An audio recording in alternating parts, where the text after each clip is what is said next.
Anora ഈ വർഷം ഏറ്റവും മികച്ച ചിത്രത്തിനുള്ള ഓസ്കാർ അവാർഡ് നേടിയ സിനിമ. കൂടാതെ മൊത്തത്തിൽ 5 ഓസ്കാർ അവാർഡുകളാണ് ഈ സിനിമയ്ക്ക് ലഭിച്ചത്. ഞാൻ IFFKയിൽ കഴിഞ്ഞ ഡിസംബറിൽ തന്നെ പടം കണ്ടതാണ്. കഴിഞ്ഞ വർഷത്തെ മികച്ച 10 നോൺ ഇന്ത്യൻ സിനിമകളുടെ ലിസ്റ്റിൽ ഈ സിനിമയെക്കുറിച്ച് ഞാനൊന്ന് പറഞ്ഞിട്ടുണ്ടായിരുന്നു. പക്ഷെ സെപ്പറേറ്റ് ഒരു റിവ്യൂ വീഡിയോ ഒന്നും ചെയ്തിട്ടുണ്ടായിരുന്നില്ല. സോ അത് ചെയ്തേക്കാമെന്ന് കരുതി ഈ ഓസ്കാർ അവാർഡൊക്കെ ലഭിച്ചിരിക്കുന്ന ഈ അവസരത്തിൽ. ഷോൺ ബേക്കറാണ് ഈ പടത്തിന്റെ ഡയറക്ടർ, എഡിറ്റർ ആൻഡ് റൈറ്റർ എല്ലാം. മിക്കി മാഡിസൺ കേന്ദ്ര കഥാപാത്രമായി വന്ന അനോറ എന്ന സിനിമയെക്കുറിച്ചാണ് ഇന്ന്.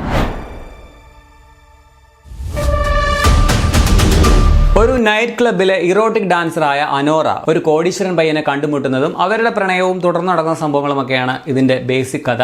റഷ്യയിലെ തന്നെ ഏറ്റവും സമ്പന്നമായിട്ടുള്ള ഒരു കുടുംബത്തിലേക്ക് അവരുടെ ഭാഷയിൽ പറഞ്ഞാൽ നുഴഞ്ഞു കയറാൻ ശ്രമിച്ച ഒരു ലൈംഗിക തൊഴിലാളിയുടെ യാത്രയാണ് ഈ സിനിമ എന്നും പറയാം. സോ ഈ ഒരു ശക്തമായ പൊളിറ്റിക്സിന്റെ സാന്നിധ്യമാവാം പടത്തിന് ഓസ്കാറിൽ ഇത്രയും ശ്രദ്ധ നേടാൻ കാരണമെന്ന് തോന്നുന്നു. അത് പറഞ്ഞപ്പോഴാണ് ഓർത്തത്, ഇതേ ബേസിക് പ്ലോട്ട് കംപ്ലീറ്റ്ലി അല്ല, ഏകദേശം കുറച്ച് ഇതുപോലെയുള്ള ഒരു മലയാളം ചിത്രം പതിറ്റാണ്ടുകൾക്ക് മുമ്പ് IV ശശി സംവിധാനം ചെയ്ത് മലയാളത്തിൽ വന്നിട്ടുണ്ട്, അവളുടെ രാവുകൾ. സോ ഇത് അനോറയുടെ രാവുകൾ പകലുകൾ. ഇപ്പൊ ചിലർ വന്ന് പറയാം, ഈ പടത്തെയാണോ മലയാളത്തിലെ ഏ പടത്തോട് ഉപമിക്കുന്നതെന്നൊക്കെ. ആ പടം ഒന്ന് കണ്ടു നോക്കും വെച്ചാൽ അതിന്റെ സ്ക്രിപ്റ്റ് ഒക്കെ കിടുവാണ്. സോ ഞാൻ പറഞ്ഞത്, നമ്മൾ ഈ സീനൊക്കെ പണ്ടേ വിട്ടതാണ്. മികച്ച തിരക്കഥയുള്ള മികച്ച ചിത്രം തന്നെയാണ് അനോറ. സത്യത്തിൽ ഇത് പഴയ മെലന, ആമിലി പോലെയുള്ള നായികയുടെ പേരുള്ള മനോഹരമായ സിനിമകളുടെ കൂടെ ചേർക്കാൻ പറ്റുന്ന ഒരു പടമാണ്. ഇതിലെ 2 ക്യാരക്ടേഴ്സിനോട് നമുക്ക് ഇമോഷണലി ഉണ്ടാകുന്ന കണക്ഷനും വളരെ വലുതാണ്. പടത്തിന്റെ ആദ്യത്തെ ഒരു 40-45 മിനിറ്റോളം ഒരു സോഫ്റ്റ് പോൺ സിനിമയാണെന്ന് നമുക്ക് തോന്നും. അത്രയ്ക്ക് ന്യൂഡിറ്റി, സെക്സ് സീൻസ് ഒക്കെ ഉണ്ട്. പിന്നെ കുറച്ച് തമാശയും കാര്യങ്ങളും ഒക്കെ ആയിട്ട് ഒരു അവിശ്വസനീയമായ യാത്രയാണെന്ന് പറയാം. ഹെവി ആയിട്ട് പറഞ്ഞു പോകേണ്ട ഒരു സ്റ്റോറിയാണ്. ചിലപ്പോൾ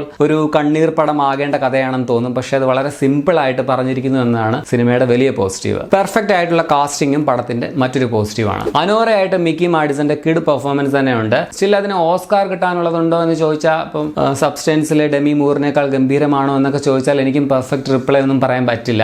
ഡെമി മൂർ ഗംഭീരമായിരുന്നു സബ്സ്റ്റൻസിൽ, ഓസ്കാർ കൊടുക്കേണ്ട ക്യാരക്ടർ ആയിരുന്നു തന്നെയാണ് എന്റെ അഭിപ്രായം. ബട്ട് ഇതും ഒട്ടും മോശമല്ല. ആ ക്യാരക്ടറിന്റെ ഒരു യാത്ര, അത് ഫേസ് ചെയ്യുന്ന കുറെ കാര്യങ്ങൾ. ചെറിയ പെൺകുട്ടിയാണ്, അവൾക്ക് പെട്ടെന്നൊരു സ്വപ്നം പോലെ ഒരു ലൈഫ് കിട്ടിയിട്ട് എങ്ങനെയൊക്കെയോ പോകുന്നു. ആ ഒരു അവളുടെ എക്സ്പീരിയൻസ് ആണ് വളരെ ഗംഭീരമായിട്ട് മിക്കി മാഡിസൺ ചെയ്തേക്കുന്നത്. സോ ആ ക്യാരക്ടർ ഭയങ്കര റിയൽ ആണെന്ന് പറയാം. പിന്നെ ഈ കഥയിലെ ഒരു പൊളിറ്റിക്സ് ഒക്കെ കൊണ്ടാവാം ഈ കഥാപാത്രത്തിന് ആ അവാർഡ് കൊടുത്തത്. പേഴ്സണലി എനിക്കിതിലെ നായിക അനോറയെക്കാളും അവളുടെ നായകനായിട്ട് വന്ന വാന്യ എന്ന് പറഞ്ഞ ക്യാരക്ടറിനെക്കാളും ഒക്കെ ഇഷ്ടം ഐഗർ എന്ന ക്യാരക്ടറാണ്. അതൊരു സപ്പോർട്ടിംഗ് ക്യാരക്ടറാണ് ആക്ച്വലി. പക്ഷെ അയാൾക്കറിയാം ഇവൾക്ക് ഇങ്ങനെയൊക്കെ സംഭവിക്കും, ഇവൾ പ്രതികരിക്കുന്നത് ഇങ്ങനെയാകുമെന്നൊക്കെ. സ്റ്റിൽ അയാൾ ഒരു തരത്തിൽ വെയിറ്റ് ചെയ്യുകയാണെന്ന് പറയാം. അയാളുടെ ആ ഒരു കാത്തിരിപ്പിന്റെ കഥയായിട്ട് ഈ സിനിമ ഓർക്കാനാണ് എനിക്കിഷ്ടം. യൂറാ ബോറിസോവ് എന്ന റഷ്യൻ നടനാണ് ഈ കഥാപാത്രത്തെ അവതരിപ്പിച്ചിരിക്കുന്നത്. നല്ല കിടുവായിട്ട് തന്നെ ചെയ്തു വെച്ചിട്ടുണ്ട്. ടോറസ് എന്ന് പറയുന്ന വളരെ രസകരമായിട്ടുള്ള ഒരു ക്യാരക്ടർ കൂടി സിനിമയിലുണ്ട്. എനിക്കൊന്ന് മിക്കവർക്കും ഈ ഒരു കഥാപാത്രത്തെ ആയിരിക്കും കൂടുതൽ ഇഷ്ടം. നമ്മളെ ഒരുപാട് ചിരിപ്പിക്കുന്നുണ്ട്, രസിപ്പിക്കുന്നുണ്ട് ടോറസ് എന്ന ക്യാരക്ടർ. കാരൻ ക്യാരഗൂലിയൻ എന്ന നടനാണ് ആ റോളിൽ വന്നത്. വാന്യ അഥവാ ഇവാൻ എന്ന നായകന്റെ വേഷത്തിൽ വന്ന മാർക്ക് എഡിൽസ്റ്റീനും